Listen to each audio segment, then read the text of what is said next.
Smoothie, smoothie, smoothie, smoothie, smoothie, smoothie, smoothie. Hello, Minecraft fans, and welcome to Eedze's Adventures in Minecraft. And today we have Cooking with Eedze. And, well, I have some really good examples of, well, delicious meat here. And, well, to make sure we will always have a lot of this delicious meat in stock, we have to make sure we keep it well fed, so they don't die. And if you keep it fed, they will feed you. So now is the next part, making sure that you cut them up in pieces so they are ready to be slaughtered. And you can do that in different ways. For example, here is my trustworthy diamond sword, which has looting 2 on it. And the great thing is, if you kill a cow using this sword, like I killed this little lambs, this little cow's mama, and yeah, I don't know, but you get a lot of meat from a cow if you kill it. They are so loud. But if you want to cook your meat, you can also use a sword like this, like with fire aspect, and you can hit it, and that cow will die from the fire. And you will immediately have some, I said die, you have some cooked meat. Well, this is not cooked, this is raw. I didn't fire it well. Oh, I killed a little baby one. Yeah, this one is perfect, look. It's nicely cooked and a well done steak. So that's a way to cook it. But you can also use your bow. For example, this bow here, which has flame. And this bow is so powerful, like, pew! Instantly cooked pork chop. It's great. Here we go, just another few.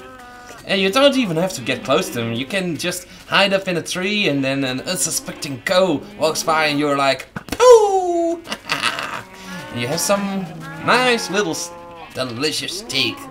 Same with this cow. Well, I think I should keep a few around here for breeding purposes, and I got at least a bit to keep me well fed. But besides cows, there's also pigs, and pigs are just so easy. Oh, we even have chickens in here.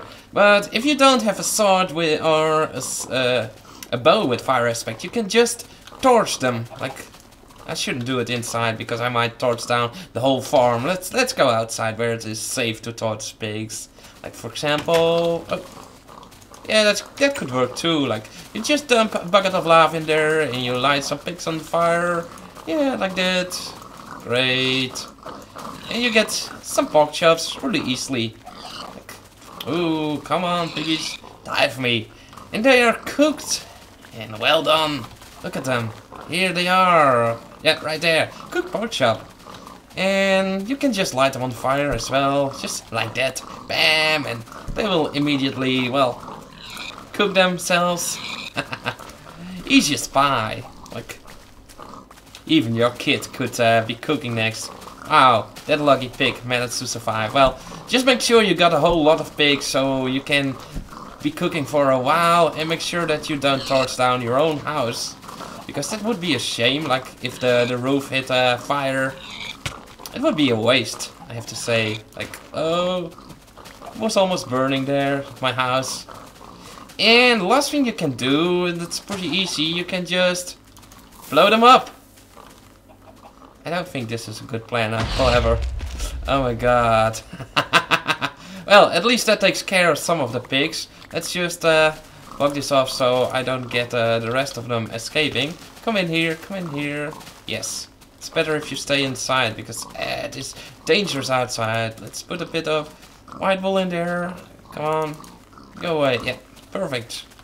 So, while we fixed that little hole in the ground, I think it's time for my Q&A session. I got a lot of questions.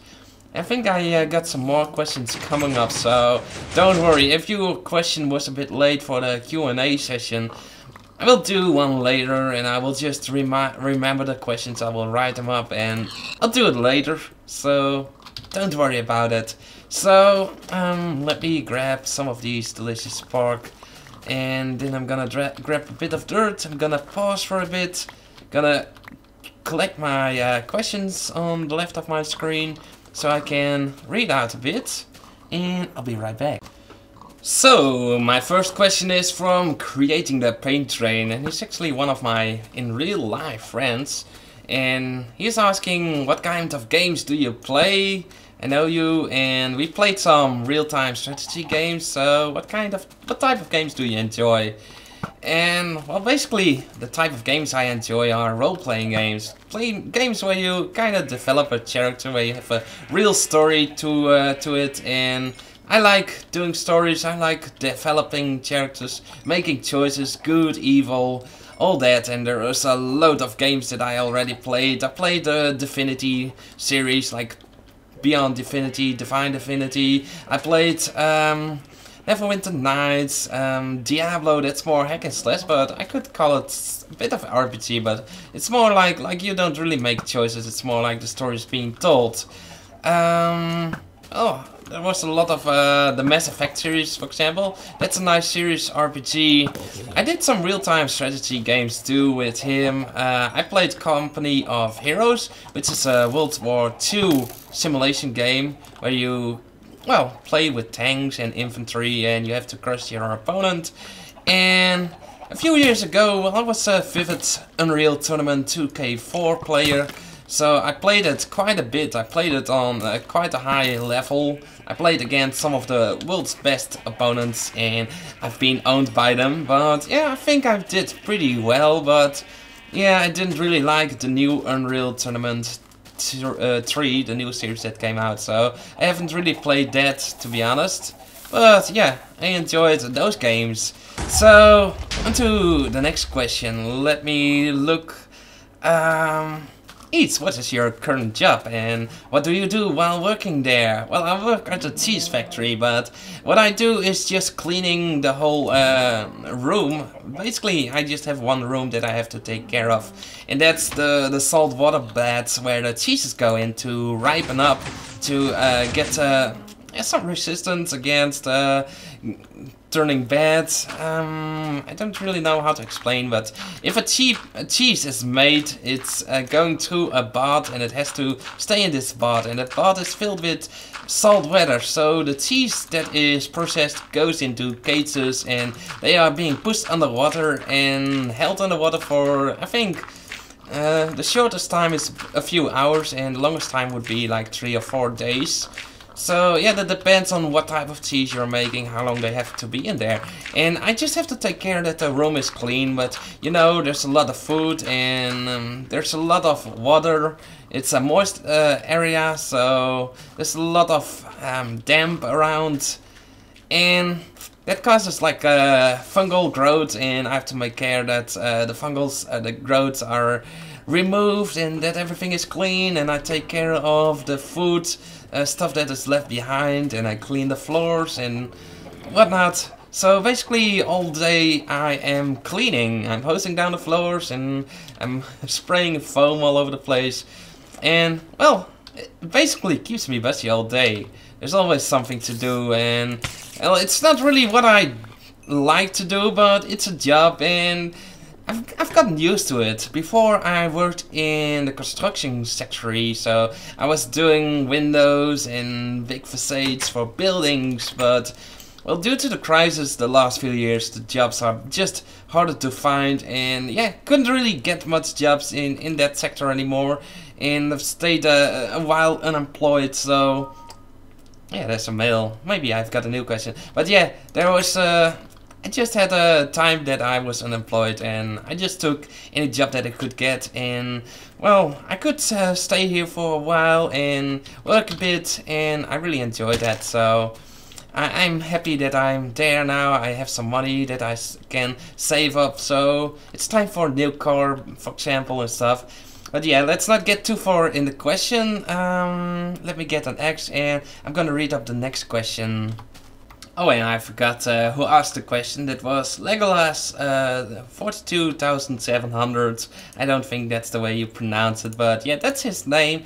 He asked me that question, what kind of work I do. Next question is from, let me read up, We Are Zalex Yo, and he is asking, seriously, are you sexually active? I mean, seriously, well, I think it's a he. because I don't get girls asking me questions like that. And that might be immediately your answer. Are you sexually active? Well, at the moment I am not in a relationship and I don't really screw around with girls.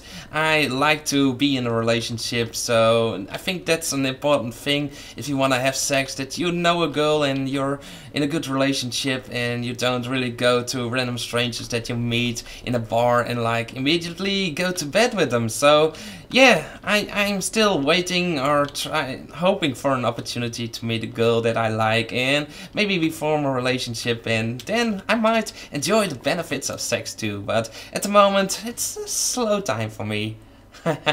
So yeah, there's your question answered. I hope you're happy with that answer. Let's see, next question asked. I have to scroll through this thing a bit.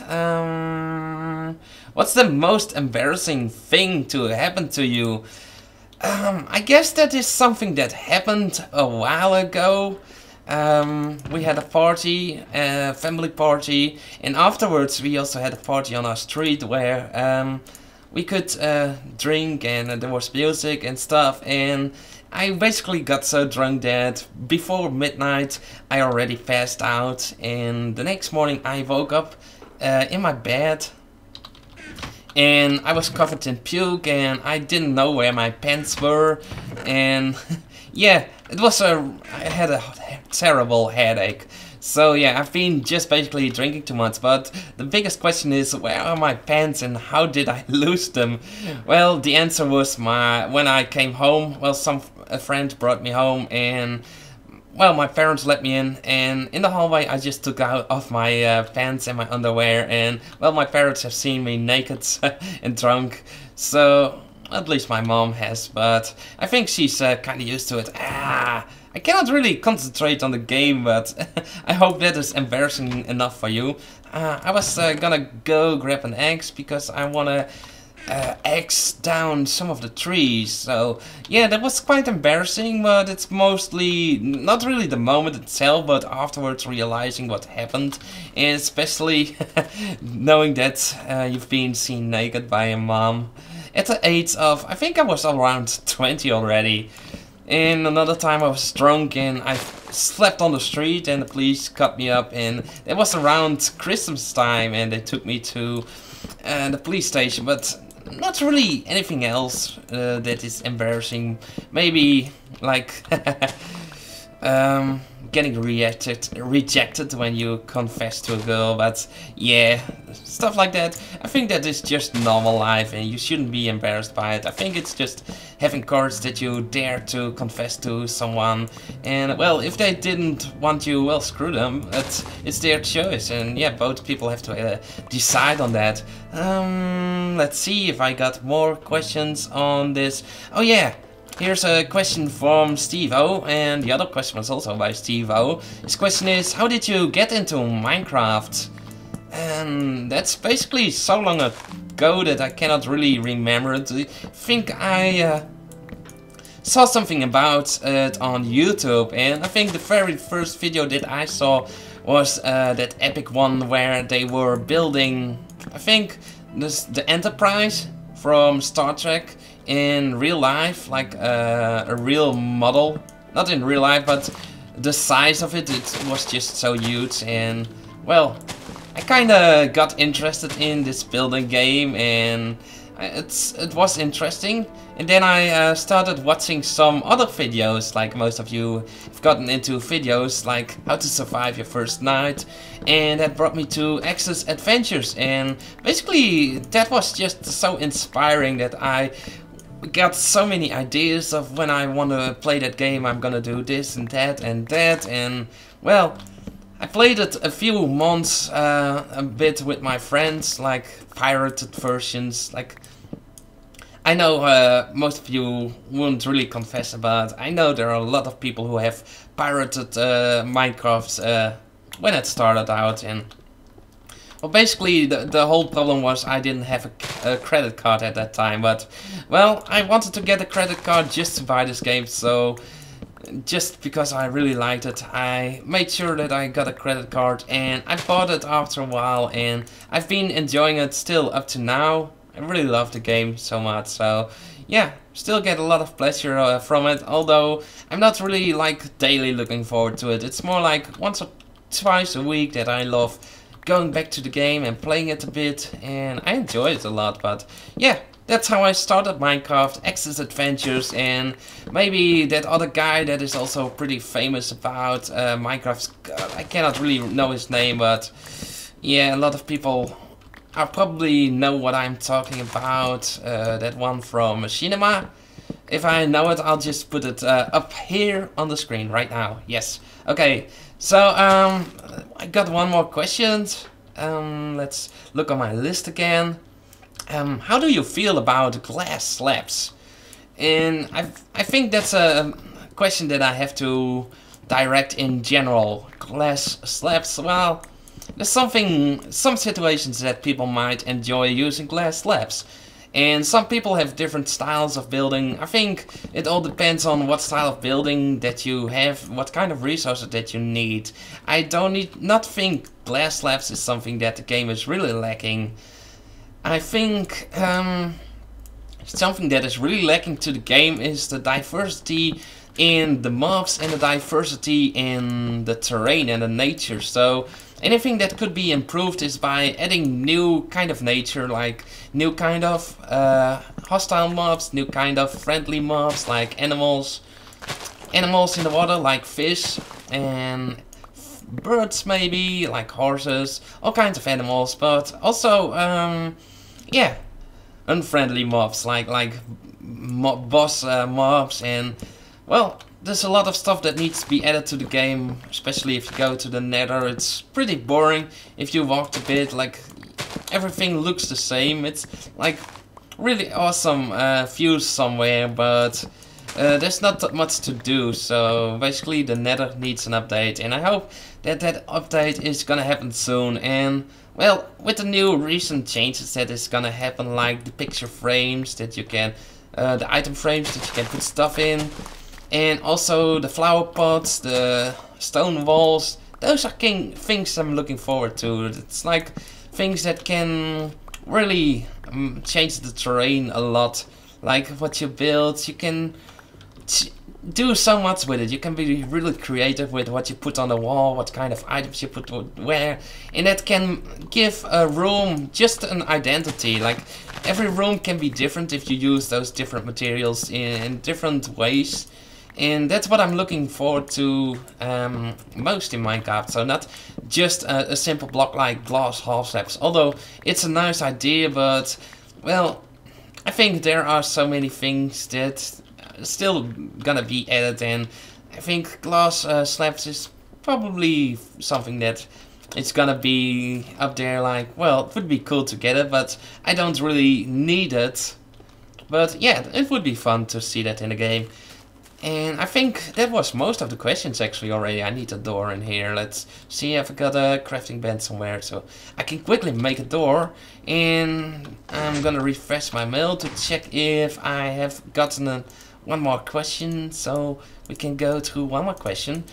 And if you also wanted to like put up questions for this Q&A session, well, I'm gonna do more of these, so don't worry.